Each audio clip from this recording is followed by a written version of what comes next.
One thing you need to understand is the technology is subjective because it's about you.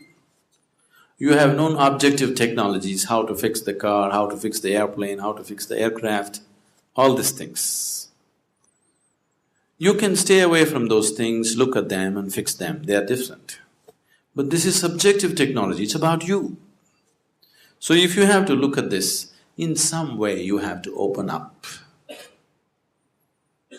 So if we have to open you up, see today, there was a time they were doing surgeries on the street side, you know that?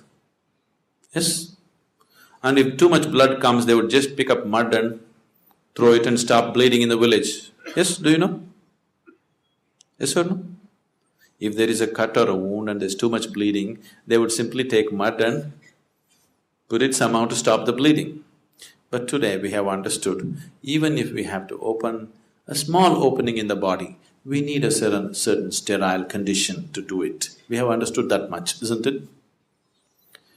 So, whether it's the physical body, means we need a certain kind of condition. Similarly, if we have to open up you as a person, we need a different kind of atmosphere. We need a committed atmosphere. In a casual atmosphere, you never do it. Why today any thinking person, little people who consider themselves intelligent in the world have an allergy to anything spiritual is simply because of this, because spirituality has presented itself in such ridiculous ways. They're so pathetic. Isn't it so? There are all kinds of idiots on the planet. But the so-called religious and spiritual idiots take the cake anywhere in the world, isn't it so? Yes? This is simply because people started handling spirituality in uncommitted manner. Anywhere, everywhere, talking about it. On the street side, they're talking about Krishna and how he did this and Bhagavad Gita. It's just become ridiculous because you're not demanding a certain involvement and commitment from people. Just anywhere you're going on like a film song or a commercial thing. Now, slowly it has become so ridiculous, people have just dismissed the value of it, absolutely. Now it is only the ignorant and the uneducated who listen to Mahabharata and this one and that one. They're educated because they've already dismissed it as nonsense.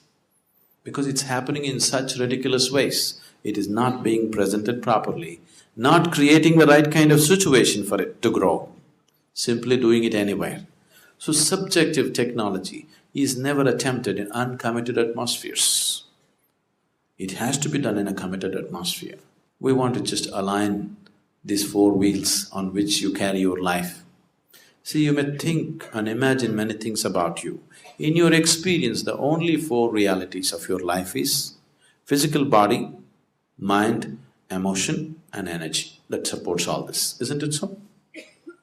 Other things you imagine and you believe from your traditions and cultures, these are the only things which are in your living experience. If you want to go somewhere, if you want to make any kind of journey, you can only start your journey from where you are right now. Wherever you want to go. You want to go to Mumbai or to the moon, you can only start your journey from the seat in which you're sitting right now, isn't it so? If you try to start your journey somewhere else, you will become hallucinatory. Most of the religion in the world, over 90% of the religion in the world has become hallucinatory because they're all trying to start from the third step to heaven, not from where they are. You must first realize what is the experiential reality of who you are. What is the next step and the next step and the next step. This is the only way you're genuinely going to go somewhere, otherwise you will become hallucinatory. This hallucinatory religion has brought some solace to you, but not found any liberation or freedom within you.